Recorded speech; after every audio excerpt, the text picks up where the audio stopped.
As the early sun rises over the forests of Maine, a small bird with brilliant blue plumage emerges from the brush. This is the eastern bluebird, a symbol of hope and happiness for many who catch a glimpse of its remarkable color. Eastern bluebirds are a species of thrush with striking blue feathers on their wings, backs, and tails, accented by warm and rusty tones on their throats and their bellies. Like many birds, eastern bluebirds are a sexually dimorphic species, most notably with respect to their coloration. While both sexes are impressively adorned, males are even more so, both in the iridescence of their blues as well as in the rustiness of the reds that enhance the contrast of their orange breasts. As they enter the breeding season in early spring, eastern bluebirds begin their courtship rituals, with males displaying their dazzling plumage, elaborate flight patterns, and melodious songs to impress potential mates.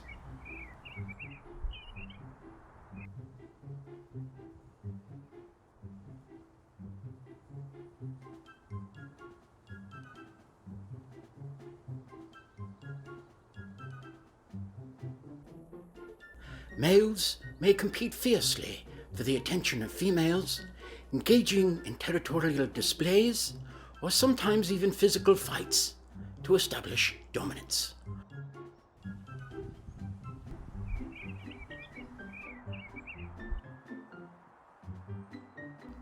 Perched atop a nesting location wherein he has already deposited a beakful of nesting material, he signals to the female, waving his cobalt blue wings about to get her attention.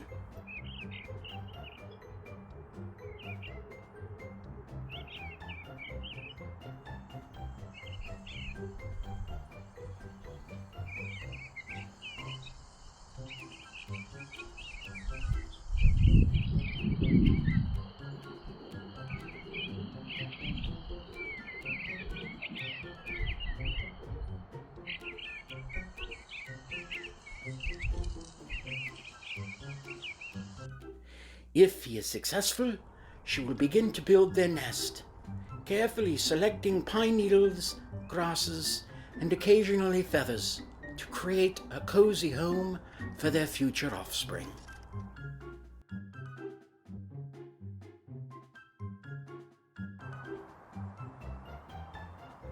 For these birds, finding the right partner is critical to the success of their breeding efforts, and they take the operation very seriously indeed. The process of nest building is an intricate and carefully crafted affair.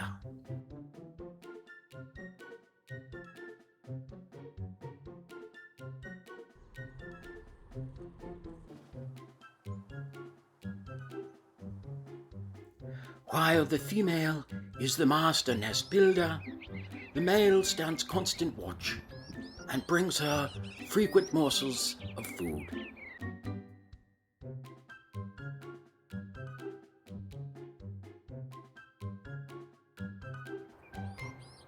Through their dedication to constructing the perfect nest, bluebirds ensure the safety and comfort of their young and give them the best chance of survival.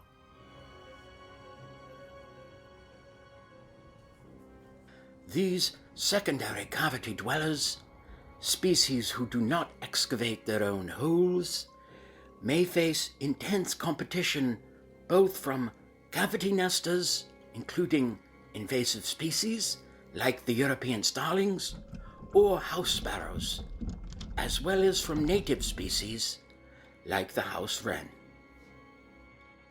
The house wren is a small, obsessive, and hyperactive miser of resources, known to vandalize bluebird nests and even destroy their precious eggs or chicks.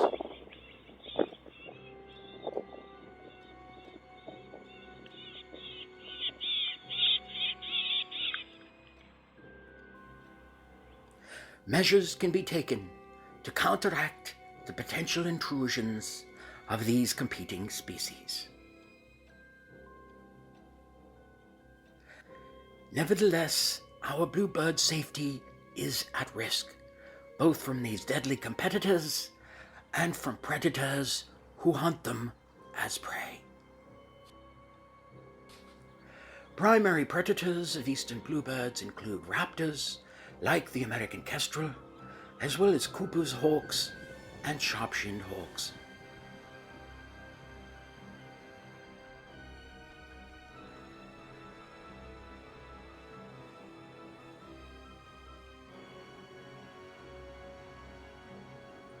Ground-based predators like domestic cats, raccoons, snakes, squirrels, and eastern chipmunks may threaten the pair directly or fancy the ease of a quick meal of bluebird chicks or eggs.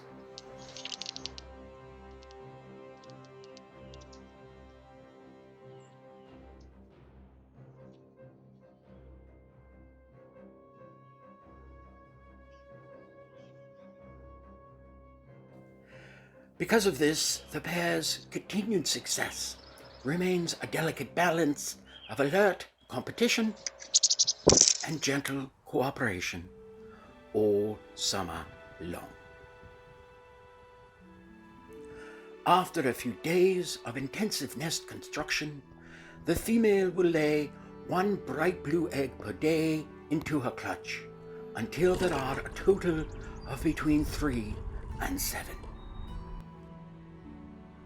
She alone carefully tends to and incubates them, while her mate continues his unflinching dedication to acting as lookout and to providing her with sustenance.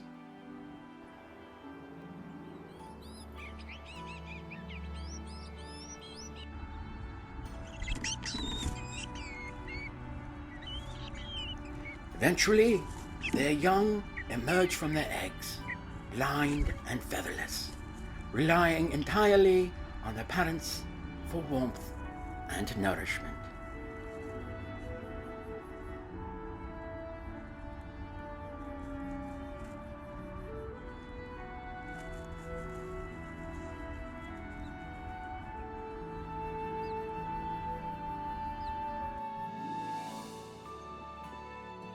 Finding food is a task shared equally by both parents.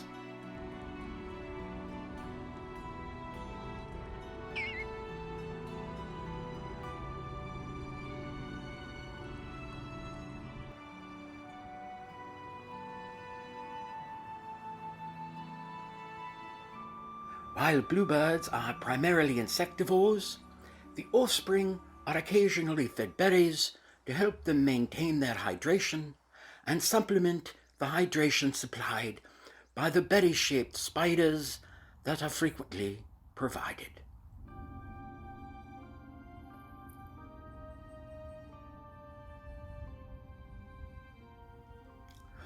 Often seen perched and scanning the vast open spaces of their domains, the bluebirds have keen eyesight, allowing them to spot insects and other small creatures from great distances.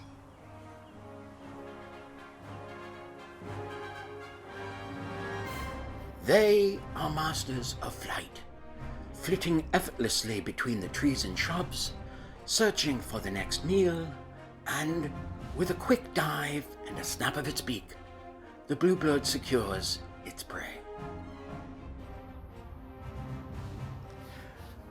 For their first week of life, the mother continues to frequently warm her young, especially at night, until they have enough feathers to warm themselves and their nestmates.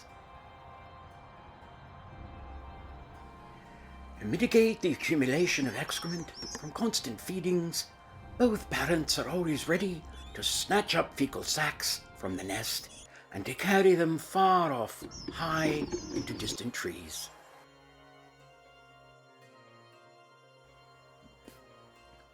As they grow, their wispy feathers give way to a sleeker plumage, culminating in a feather endowment which will lend them the courage to fledge just over a fortnight later. For the duration of their time in the nest, they appear content to be piled upon or squashed, increasingly so as their growth approaches that of their parents. And when their size permits, they vie to curiously peer out at the world which awaits them, a remarkable world soon to become a new and exciting classroom for their continued success.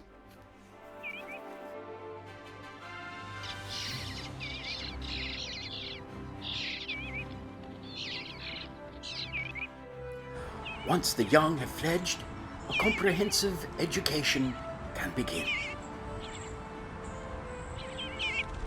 Though, taking the leap of faith that they can fly, like the unknown in countless generations of fledglings before them, is not always so easy.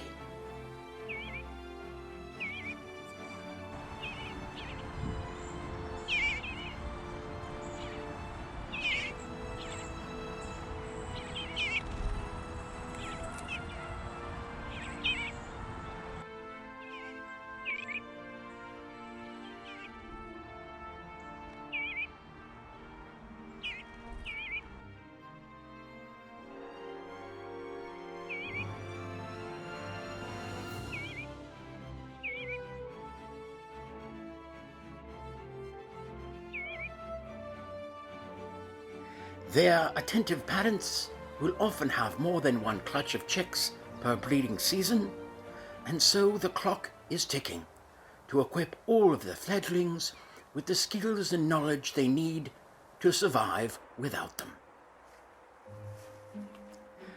They will have but 1 or 2 weeks before the female begins to lay another clutch of eggs, and the pair will need to dedicate themselves to concentrating all of their efforts on the newcomers.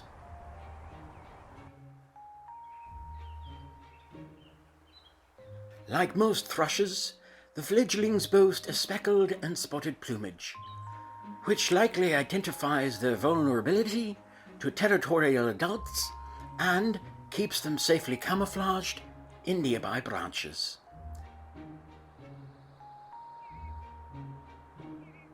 That is, until their unbridled excitement at a parent's arrival signals their location to anyone nearby.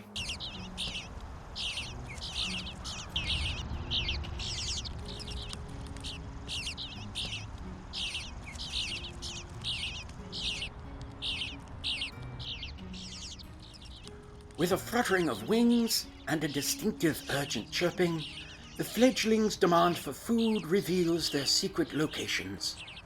Immature behavior they will continue to display well after their parents are willing to allow such misguided dependence.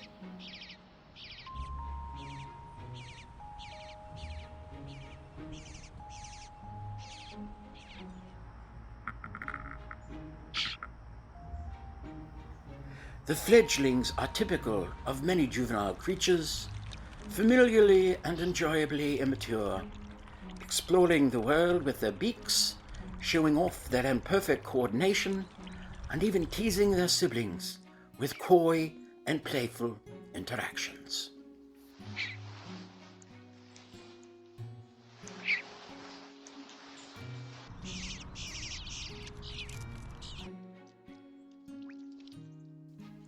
Learning to expertly land demonstrates this tendency well, as many of them employ the strategy of aiming at a family member to guide their final approach.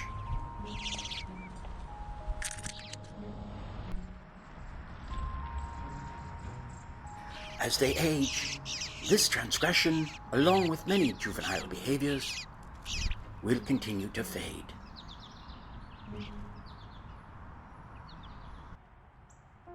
In the early fall, all bluebirds undergo a transformation of their plumage. This molting is most striking in the fledglings, who eventually but gradually reveal their appropriate bluebird attire from beneath their frock of muted and bespeckled livery. The molting process can take several weeks, and as the process nears completion, the bird's vibrant blue coloration begins to emerge, signaling the start of a new chapter in its life cycle.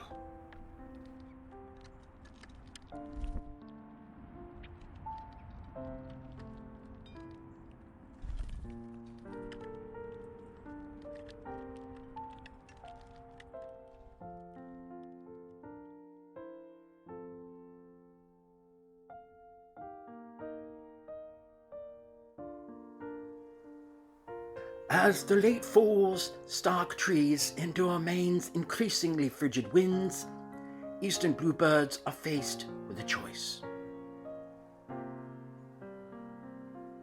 Regardless of whether or not they make their choice consciously, some will prepare for the long journey south, while others will opt to press their luck here in Maine, if the resources are abundant enough. Survival through a Maine winter is not an easy prospect for these high-energy birds, but they have acquired several behavioral adaptations to make that survival more likely.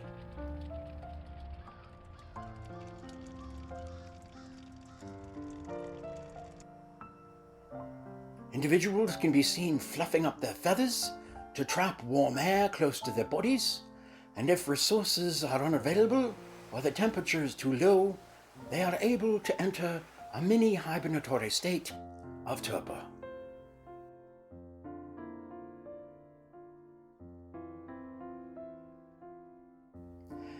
These behavioral strategies of the individual are complemented by compensatory group behaviors.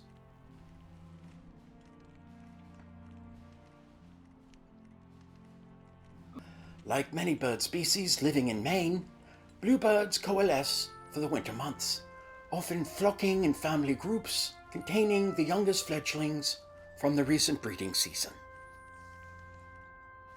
These flocks may contain between only 8 and upwards of hundreds of individuals.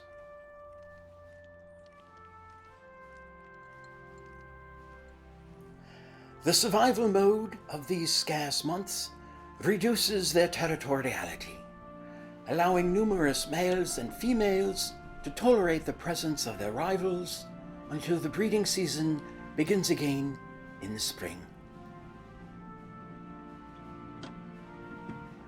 To escape the worst of the weather, bluebirds sometimes roost together in confined spaces, benefiting the way male emperor penguins do in the hellscape of a long Antarctic nights.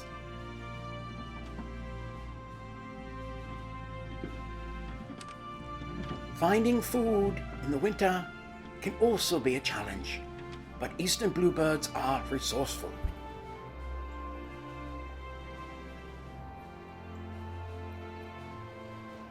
They'll hunt for insects on the forest floor or in leaf litter, or perch on a branch to scan the landscape for anything edible.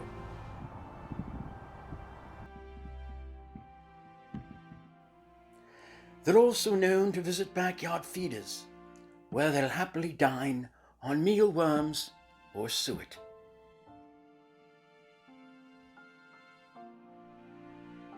Those who survive the winter will disperse in the early spring, separating from their flocks to seek out a suitable mate and to begin families of their very own.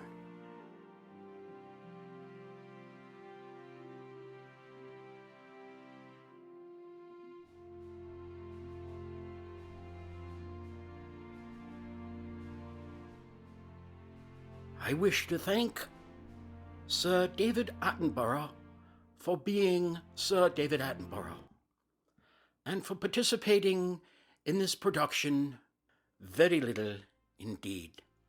That is to say, not at all, with the exception of the wonder he inspires through his zest for avian biology, ecology, and conservation. I also wish to thank bluebird enthusiasts everywhere, present and future, but especially in decades past, for introducing humans and eastern bluebirds to one another, to their mutual betterment. Lastly, I wish to thank my mother, whose love, admiration, and inexhaustible wonder for these gentle and inspiring thrushes surpasses even my own. Thank you.